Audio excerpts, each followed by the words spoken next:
Hello students, chemical kinetics के second lecture आज हम लोग देखेंगे जिसमें हमको देखना है factor affecting rate of reaction.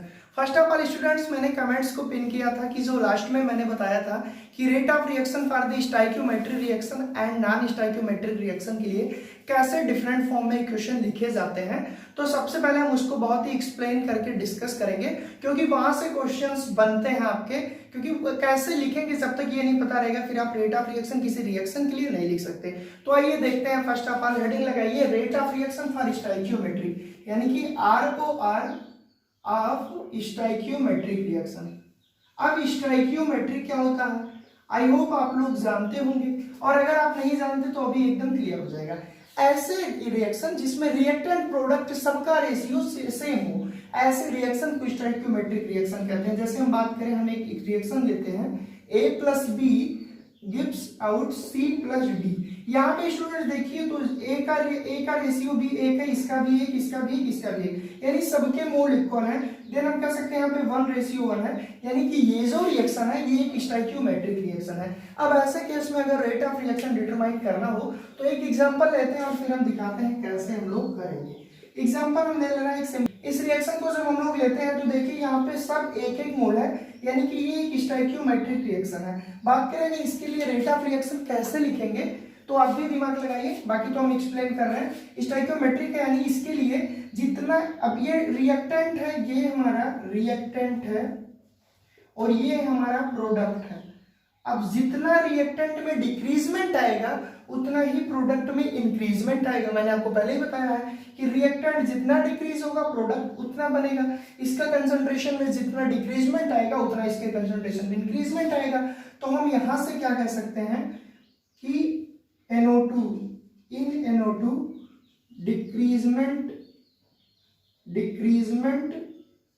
In concentration, ऐसे हम दिखा दे रहे हैं कंसंट्रेशन को, is equal to decreasement in concentration of CO, और ये इक्वल होगा किसके, increment of concentration of CO2, और बराबर ये भी इक्वल होगा किसके, increment of concentration of NO, यानी कि इंक्रीजमेंट को हम डायरेक्ट ऐसे दिखा दे रहे हैं कंसंट्रेशन ऑफ NO। बेसिकली मेरा कहने का मतलब ये है कि ये एक स्टोइकियोमेट्रिक रिएक्शन है, तो जितना NO2 का डिक्रीजमेंट होगा उतना ही CO2 का इंक्रीजमेंट होगा। किसमें, कंसंट्रेशन में। जितना NO2 का कंजप्शन होगा, CO का कंजप्शन होगा, उतना ही CO2 और NO का फॉर्मेशन होगा, क्योंकि ये एक स्टोइकियोमेट्रिक रिएक्शन है। बात करें इसके लिए ROR कैसे लिखेंगे तो यहाँ पे हम दिखाते हैं आपको ROR लिखना है। सबसे पहले क्या, जब चारों इक्वल है तो हम चारों इक्वल करते हैं। इसके लिए लिखना है तो मैंने आपको बताया था रिएक्टेंट है, कंसंट्रेशन में डिक्रीजमेंट है तो माइनस साइन लगाएंगे। अब हम इसको डिफरेंशियल फॉर्म में लेते हैं, यानी कि इंस्टेंटेनियस रेट ऑफ रिएक्शन।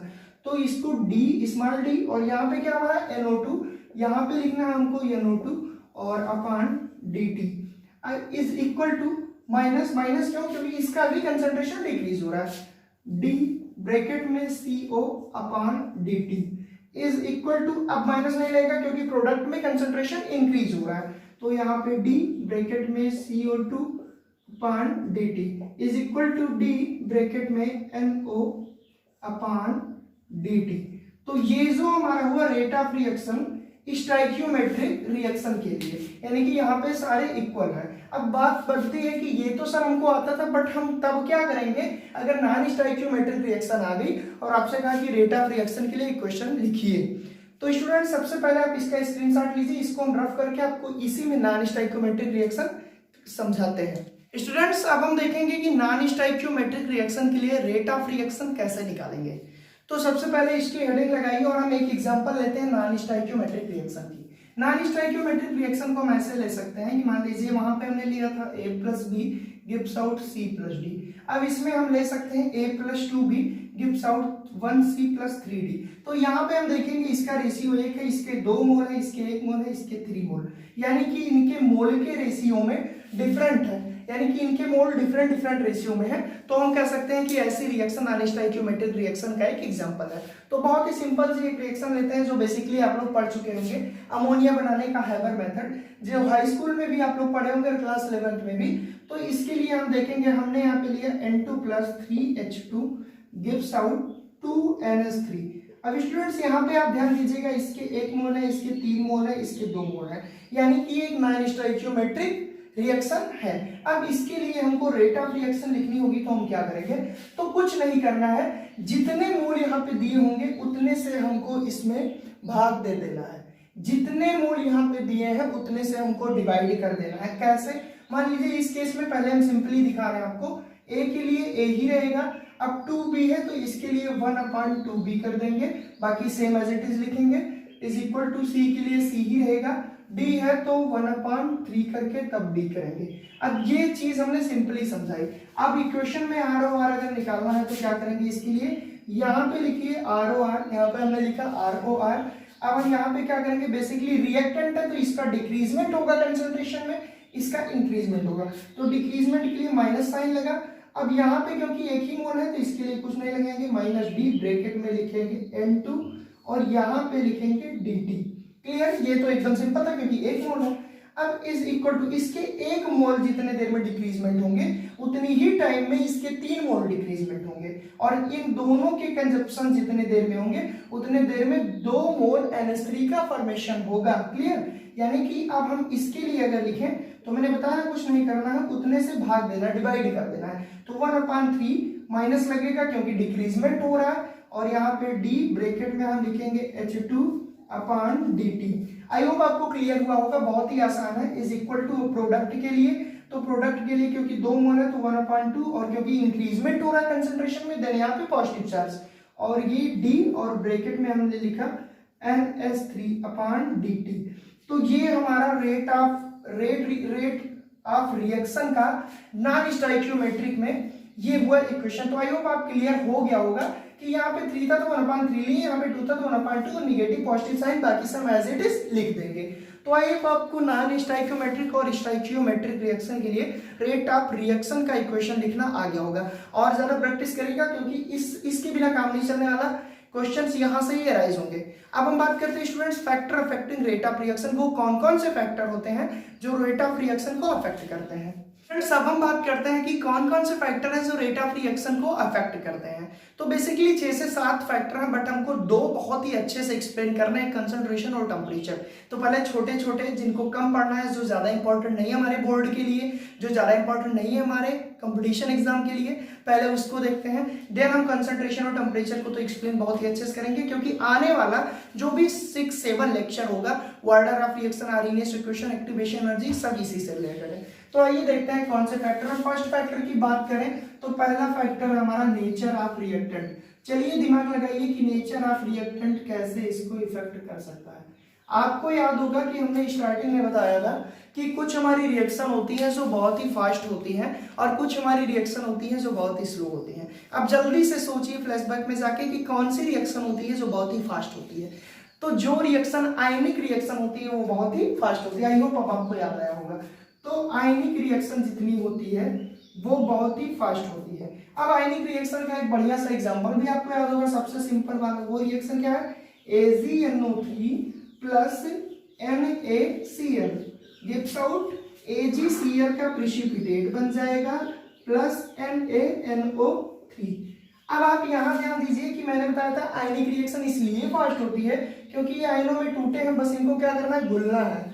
आयनों में टूटे हुए ऑलरेडी, कैसे टूटे हैं ये देखिए, Ag plus NO3 minus Na plus Cl minus, तो इनको क्या करना, बस AgCl से इनका कन्वर्जन के लिए NO3 से ये मिल गए और तुरंत ये बॉन्ड फॉर्मिंग कर लिए। तो इस रिएक्शन इतनी तेज हुई कि इसकी रेट हम डिटरमाइन ही नहीं कर सकते, यानी कि इसको हम क्या कर सकते हैं, वेरी फास्ट रिएक्शन। तो अब आप समझ गए होंगे कि नेचर ऑफ रिएक्टेंट कैसे इफेक्ट करता है। अगर नेचर ऑफ रिएक्टेंट आयनिक है तो रिएक्शन बहुत फास्ट होगी। अब बात करते हैं कब रिएक्शन स्लो होगी या कब डिटरमाइन करने लायक होगी। तो अगर कोवैलेंट है, यहाँ पे दूसरा हम लेते हैं कोवैलेंट रिएक्शन है। अब कोवैलेंट रिएक्शन क्या क्या मतलब है, जहां पे कोवैलेंट बॉन्ड होगा वहां पे थोड़ा टाइम लगेगा, पहले बॉन्ड ब्रेक होंगे देन बॉन्ड फॉर्मिंग होगा, तो कुछ ना कुछ तो टाइम टेकन होगा, तो ऐसे रिएक्शन की रेट थोड़ी स्लो होती है in comparison to ionic reaction. अब इसका एक बढ़िया सा एग्जांपल चलिए फिर से वही ले लेते हैं, अमोनिया बनाने का हैबर मेथड। यहाँ पे लिखते हैं N2 + 3H2 एरो। अब यहाँ पे आप मैटर नहीं करता रिवर्सिबल लगा रहे हैं क्या, क्योंकि हम यहाँ पे प्रोडक्ट बना नहीं रहे, ऑर्गेनिक नहीं पढ़ रहे हैं ना इनऑर्गेनिक पढ़ रहे हैं, हम यहाँ पे फिजिकल पढ़ रहे हैं, बस हमको इसके रेशियो से मतलब है। यहाँ पे हम लिखते हैं 2NH3। अब स्टूडेंट्स देखिए यहाँ पे N के बीच में ट्रिपल बॉन्ड है जो कि कोवैलेंट है, H के बीच में कोवैलेंट बॉन्ड है, और यहाँ पे NH के बीच में भी कोवैलेंट बॉन्ड बन रहा है। अब एक बात बताइए, इसको ब्रेक होने में कुछ तो टाइम लगेगा, और ये जब ब्रेक होगा देन ये फॉर्म होगा ना, तो ब्रेक होके फॉर्म होने में कुछ टाइम लगेगा, देन दिस टाइप रिएक्शन की जो रेट होती है वो इसके कंपैरिजन में स्लो होती है, बट बहुत स्लो भी नहीं होती है। रस्टिंग ऑफ आयरन नहीं है, अगर हमारा रिएक्टेंट रस्टिंग ऑफ आयरन है तो सालों साल लग जाएंगे उस रिएक्शन को कंप्लीट होने में। तो नेचर ऑफ रिएक्टेंट कैसे अफेक्ट करता है रेट ऑफ रिएक्शन को, आई होप क्लियर हुआ होगा। बात करें और होमोजीनियस और हेट्रोजीनियस वर्ड आप सुने होंगे क्लास 9th या 10th में आप लोग पढ़े होंगे। होमोजीनियस में जैसे अगर रिएक्टेंट होमोजीनियस हम यहाँ पे लिख दे रहे हैं, आपको दिख रहा होगा, और हेट्रोजीनियस अगर रिएक्टेंट एक ही स्टेट में है तो होमोजीनियस, और अगर दूसरे स्टेज यानी डिफरेंट स्टेज में तो हेट्रो। मान लीजिए सब होमोजीनियस में है, तो एक बात बताइए कि होमोजीनियस मतलब समान जो एक दूसरे में मिल सके।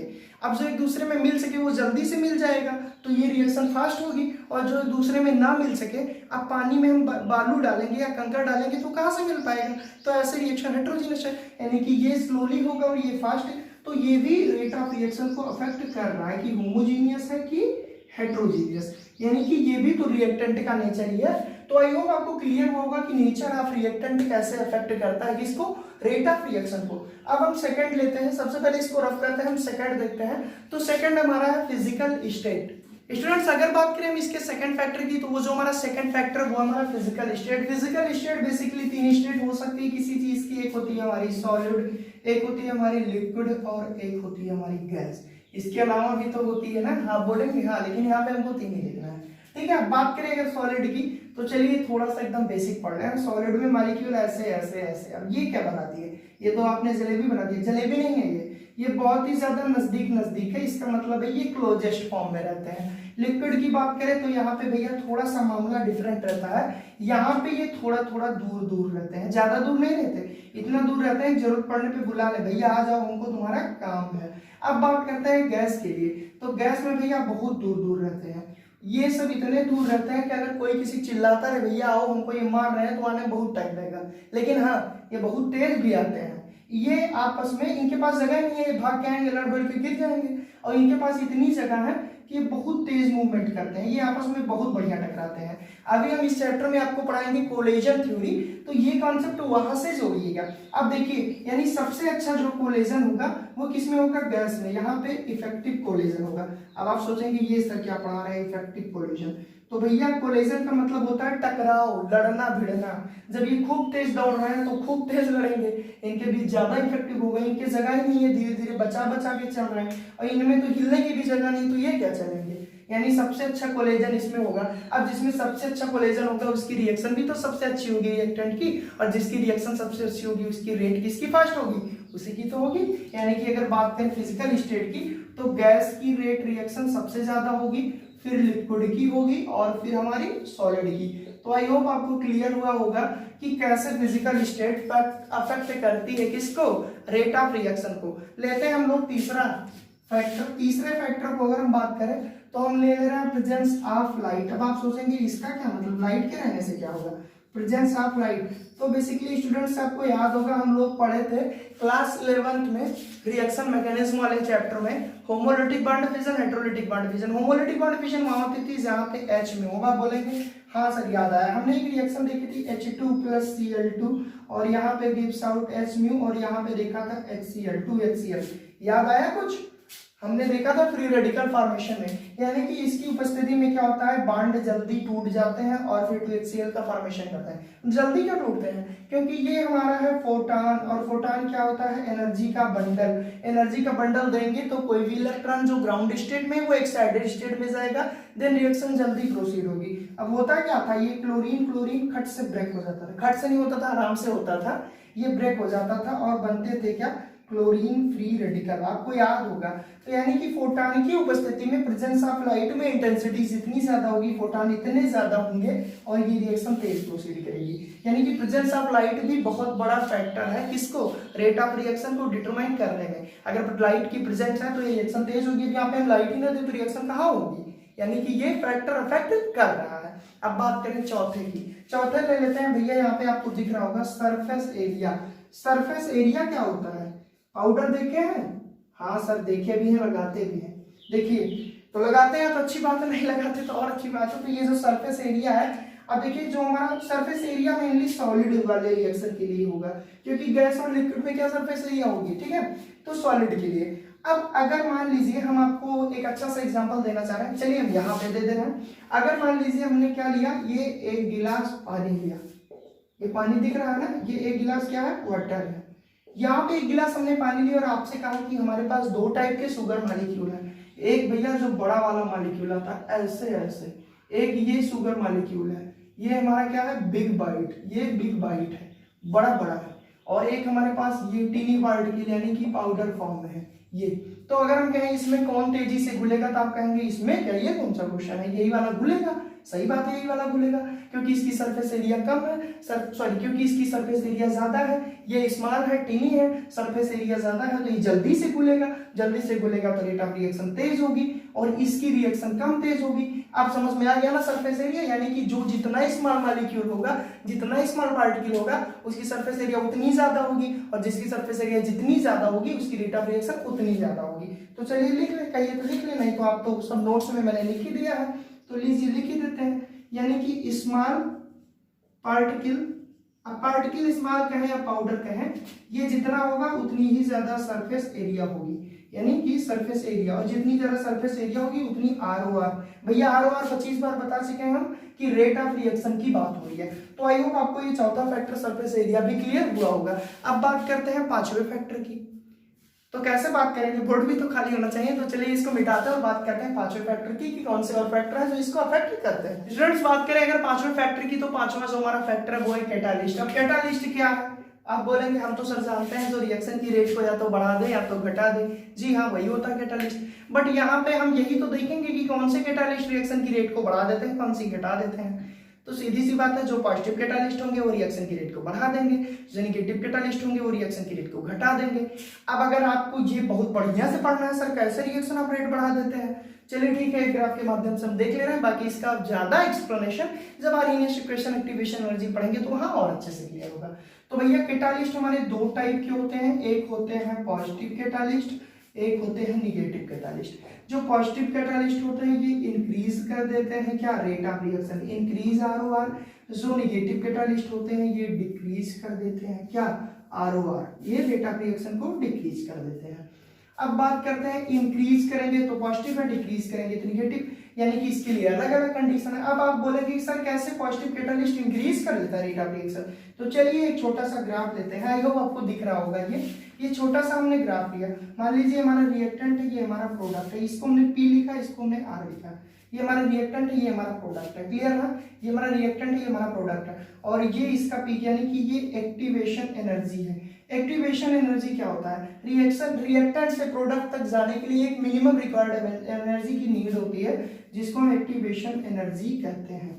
अब ये कैटालिस्ट क्या करता है, ये रास्ता भैया पहाड़ी है, यहाँ चढ़ के तब यहाँ जाना पड़ेगा, ये बहुत ज्यादा देर लगेगा। ये क्या करता है, ये अपनी उपस्थिति में इसको छोटा कर देता है, पहाड़ में गड्ढा खोद देता है, अंदर से चला जाता है, पहाड़ में सुरंग बना देता है, और जब ये यहाँ चला गया तो एक्टिवेशन एनर्जी डिक्रीज होना, यानी कि पॉजिटिव कैटालिस्ट का क्या काम है, ये डिक्रीज कर देता है। क्या डिक्रीज करता है, एक्टिवेशन एनर्जी डिक्रीज करेगा। और जैसे एक्टिवेशन एनर्जी डिक्रीज होगी, बहुत ही आसानी से रिएक्टेंट से प्रोडक्ट बन जाएंगे, और जब आसानी से रिएक्टेंट से प्रोडक्ट बन जाएंगे तो रेट ऑफ रिएक्शन इंक्रीज हो जाएगी। तो आई होप आपको क्लियर हुआ। नोट्स बनाने मत फंसिए, मैंने बता दिया सब कुछ, मैंने लिख के बढ़िया से दे दिया, बस इसको आप समझिए। चलिए ठीक है, बात करते हैं नेक्स्ट एग्जांपल की या नेक्स्ट फैक्टर की। तो भैया 6 नंबर अब बहुत ही इंपॉर्टेंट है, इसको थोड़ा बढ़िया से सोचिएगा समझिएगा क्योंकि इंपॉर्टेंट है। तो इसके लिए हम बात करते हैं टेम्परेचर की। अब आप सोचेंगे टेम्परेचर, ठीक है, मतलब ये इंपॉर्टेंट है आपके एग्जाम के लिए। तो टेम्परेचर बेसिकली हम पहले जनरली बात कर लें। जनरली टेम्परेचर इंक्रीज करने पर रेट ऑफ रिएक्शन भी इंक्रीज होगी, ROR भी इंक्रीज होगी। अब आप सोचेंगे क्यों इंक्रीज होगी, तो भैया हम बता दे रहे हैं, टेम्परेचर इंक्रीज करेंगे तो काइनेटिक एनर्जी इंक्रीज होगी, काइनेटिक एनर्जी इंक्रीज होगी तो कोलेजन इंक्रीज होगा, कोलेजन इंक्रीज होगा तो रेट ऑफ रिएक्शन इंक्रीज होगी। यानी कि जब हम टेम्परेचर इंक्रीज करेंगे यानी कि T इंक्रीज करेंगे तो काइनेटिक एनर्जी इंक्रीज होगी, काइनेटिक एनर्जी जब हम इंक्रीज करेंगे तो ROR इंक्रीज होगा। तो ये तो बात हुई इन जनरल की। एक चीज और आपको बता दें, बहुत ही बढ़िया बात, जल्दी कोई बताएगा नहीं। देखिए अगर हम 10 डिग्री सेल्सियस बढ़ाते हैं टेम्परेचर तो ROR जो है 2 to 3 टाइम्स इंक्रीज हो जाती है, 2 to 3 टाइम इंक्रीज हो जाती है। तो टेम्परेचर किस तरह से इफेक्ट करता है आप समझ गए होंगे। और हाँ, किसी किसी केस में भी ऑप्टिमम टेम्परेचर होता है कि इसी टेम्परेचर पे रिएक्शन होगी, ना उससे ज्यादा पे ना कम, तो वो सारी अलग चीजें, इतना डिटेल नहीं पढ़ना, बस हमको इन जनरल ही पढ़ना है। अब बात करते हैं 7वें फैक्टर की। तो जगह है, ठीक है, यहाँ पे देख ले रहे हैं 7 फैक्टर नहीं, थोड़ा सा टाइम ये स्पेस ज्यादा लगेगा क्योंकि लास्ट फैक्टर और अच्छे से एक्सप्लेन करना है। तो इसको सबसे पहले लीजिए स्क्रीनशॉट देना, इसको करते हैं रफ, फिर देखते हैं 7वां फैक्टर जो कि कंसंट्रेशन है। अब हम बात करते हैं 7वें फैक्टर की जो कि हमारा है कंसंट्रेशन, और आप लोग भी अपना कंसंट्रेशन बोर्ड पे लीजिए। चलिए ठीक है, बात करें कंसंट्रेशन की तो रिएक्टेंट का कंसंट्रेशन बढ़ेगा तो रेट ऑफ रिएक्शन बढ़ेगी। इन जनरल बात कर रहे हैं, जब रिएक्टेंट का कंसंट्रेशन बढ़ेगा, हम यहाँ पे लिख दे रहे हैं रिएक्टेंट, यानी कि नहीं ऐसे कैसे लिखेंगे, रिएक्टेंट हिंदी में थोड़ी लिखना है। On increasing concentration of reactant, जब हम रिएक्टेंट का कंसंट्रेशन बढ़ाएंगे तो ROR भी बढ़ेगा। क्लियर? अब इतने समझदार तो है, पैरों का मतलब बढ़ेगा, ठीक है। दूसरी चीज, लेकिन कहीं कहीं पे जब हम रिएक्टेंट का यानी सेम चीज करेंगे तो ROR घटेगा। अब ये सारी चीजें हम लोग पढ़ेंगे ऑर्डर ऑफ रिएक्शन से रिलेटेड जब टॉपिक पढ़ेंगे। और special case zero order reaction, अब आप कहेंगे सर हमको भी ऑर्डर ऑफ रिएक्शन नहीं पता, आप जीरो ऑर्डर पढ़ा रहे हैं। तो जीरो ऑर्डर रिएक्शन के लिए हम कुछ भी कर दें, रिएक्टेंट का कंसंट्रेशन कितना भी ज्यादा कर दें, ROR पे कोई असर नहीं, ना तो बढ़ेगा ना तो घटेगा। यानी जीरो ऑर्डर रिएक्शन के लिए रिएक्टेंट का कंसंट्रेशन कितना भी ज्यादा बढ़ा दे, रेट ऑफ रिएक्शन पे कोई फर्क नहीं पड़ेगा। और in general rate of reaction पर फर्क पड़ता है, बढ़ता है जब रिएक्टेंट का कंसंट्रेशन बढ़ाएंगे। रिएक्टेंट का कंसंट्रेशन बढ़ाते ही, क्योंकि रेट ऑफ रिएक्शन कंसंट्रेशन के डायरेक्टली प्रोपोर्शनल होती है। कैसे? इन जनरल हम बता रहे हैं। तो लॉ ऑफ मास एक्शन भी तो यही कहता है एक्टिव मास के, तो एक्टिव मास क्या है? कंसंट्रेशन है, कंसंट्रेशन जितना ज्यादा होगा ये चीज उतनी ज्यादा होगी। कंसंट्रेशन अगर रिएक्टेंट का ज्यादा है तो ज्यादा प्रोडक्ट हमको मिलेगा। मैंने बताया था ना, इन सब पूरे चैप्टर का पढ़ने का बस एक मतलब है, इंडस्ट्री में कैसे मैक्सिमम प्रोडक्ट का फॉर्मेशन। क्लियर? तो आई होप आपको ये, अब इसका जो आगे का डिटेल है वो अब 2-3 लेक्चर यही तो लेगा हमारा, कंसंट्रेशन है, उसके बाद टेम्परेचर। तो आई होप आपको पूरे फैक्टर जो अफेक्ट करते हैं किसको, रेट ऑफ रिएक्शन को, क्लियर हुए होंगे। अगर फिर भी कहीं प्रॉब्लम है तो कमेंट सेक्शन आपके लिए है, जवाब हम देंगे, तुरंत आपको वीडियो मिलेगा, बेहिचक आप बताइए। वीडियो की नोट डिस्क्रिप्शन बॉक्स में लिंक है, वहां से नोट डाउनलोड करिए और अपनी तैयारी को, अपनी प्रिपरेशन को कंटिन्यू रखिए। स्टूडेंट्स आज के लिए बस इतना ही था।